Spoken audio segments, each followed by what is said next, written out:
Hello বন্ধুরা, হাতে সময় কম থাকলে আর ট্যাংরা মাছ দিয়ে দারুণ কোনো রেসিপি খেতে চাইলে তোমরা কিন্তু একবার হলো বাড়িতে এই রেসিপিটি বানিয়ে দেখতে পারো। তো বন্ধুরা, তোমরা সবাই কেমন আছো? আশা করি ভালো আছো, আর আমিও অনেক ভালো আছি। আর তোমরা দেখছো সম্পার ছোট রান্নাঘর। তো চলো দেরি না করে রেসিপিটা শুরু করা যাক। আশা করি তোমাদের ভালো লাগবে। তার জন্য দেখো, এখানে আমি কতগুলো ট্যাংরা মাছ নিয়েছি, আর মাছগুলোকে ভালো করে ধুয়ে নিয়ে আমি কিন্তু পরিষ্কার করে রেখে দিয়েছি। এখন হলুদ লবণ মাখিয়ে নিব। তো দেখো, হলুদ আর লবণ ভালো করে মাখিয়ে নিয়েছি। এখন নিব একটা কড়াই, আর কড়াইতে দিব পরিমাণ মতন সর্ষের তেল। তো দেখো, কড়াইতে তেল দিয়ে দিয়েছি, আর তেলটাকে খুব ভালো করে গরম করে নিতে হবে, না হলে কিন্তু মাছগুলো কড়াইতে লেগে যেতে পারে। তো দেখো, তেল গরম হয়ে গেছে। এখন এখানে আমি একটা একটা করে মাছ দিয়ে দিব।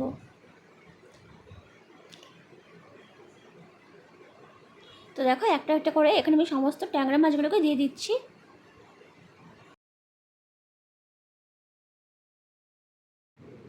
তো দেখো, সবগুলো মাছ দেওয়া হয়ে গেছে।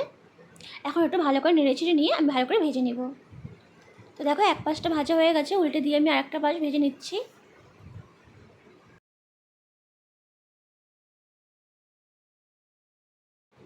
তো এখন মাছগুলো ভাজা হয়ে গেছে, আমি তুলে নেব।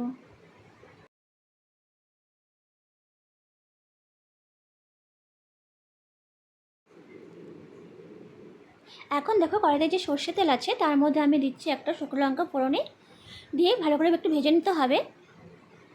তো দেখো, লঙ্কাটা ভালো করে ভেজে নিয়েছি। এখন ফোড়নে দিচ্ছি সামান্য পরিমাণে কালো জিরে। দেওয়ার পর এখানে আমি দিব একটা বড় সাইজের পেঁয়াজ কুচি।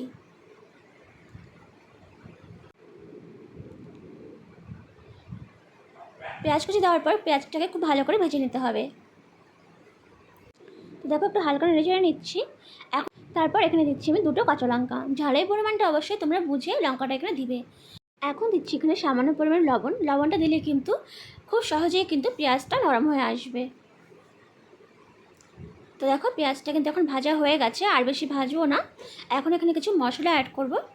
তো প্রথমে দেখো, আমি দিচ্ছি এখানে 1 চামচের মতন আদা আর জিরে বাটা। দিয়ে দিব অল্প পরিমাণে হলুদ গুঁড়ো, পরিমাণ মতন লবণ। লবণটা অবশ্যই তোমরা বুঝে দিবে। দেবো সামান্য পরিমাণে লঙ্কা গুঁড়ো, আর দিব সামান্য পরিমাণে জল। তো দেখো, এখন মশলাটাকে খুব ভালো করে কষিয়ে নিতে হবে 4 থেকে 5 মিনিটের জন্য, যাতে মশলা থেকে কাঁচা গন্ধটা চলে যায়। আর বন্ধুরা, তোমাদের যদি আমার রেসিপিগুলো ভালো লেগে থাকে তো প্লিজ লাইক, কমেন্ট, শেয়ার আর সাবস্ক্রাইব করে তোমরা আমার পাশে থেকে যেও।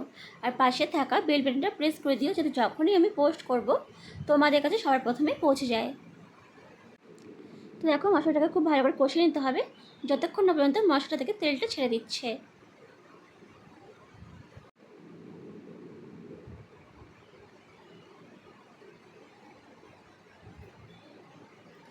তো দেখো, এখন কিন্তু মশলাটা খুব ভালো করে কষানো হয়ে গেছে, আর বেশি কষাবো না। এখন এখানে দেবো আমি পরিমাণ মতন জল। তোমরা কে কেমন ঝোল খাবে সেই অনুযায়ী কিন্তু এখানে জলটা দিবে। তো দেখো, এখন জল দেওয়ার পর ভালো করে একটু নেড়ে চেড়ে নিচ্ছি, যাতে জলের সাথে মশলাগুলো খুব ভালো করে মিশে যায়। তো দেখো, ভালো করে নেড়ে চেড়ে নিয়েছি। এখন ঝোলটাকে একটু ফুটতে দিব 4 থেকে 5 মিনিটের জন্য, যাতে ঝোলটা ভালো করে ফুটে যায়।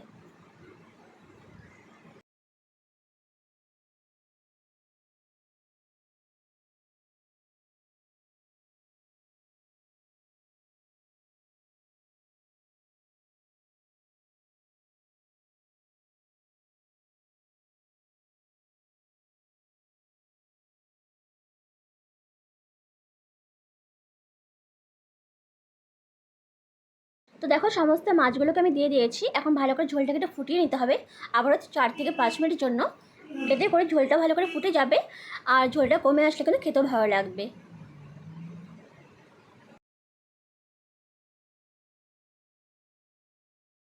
তো দেখো, এখন ঝোলটা পুরোপুরি রেডি হয়ে গেছে। এখন আমি এটাকে নামিয়ে নিব।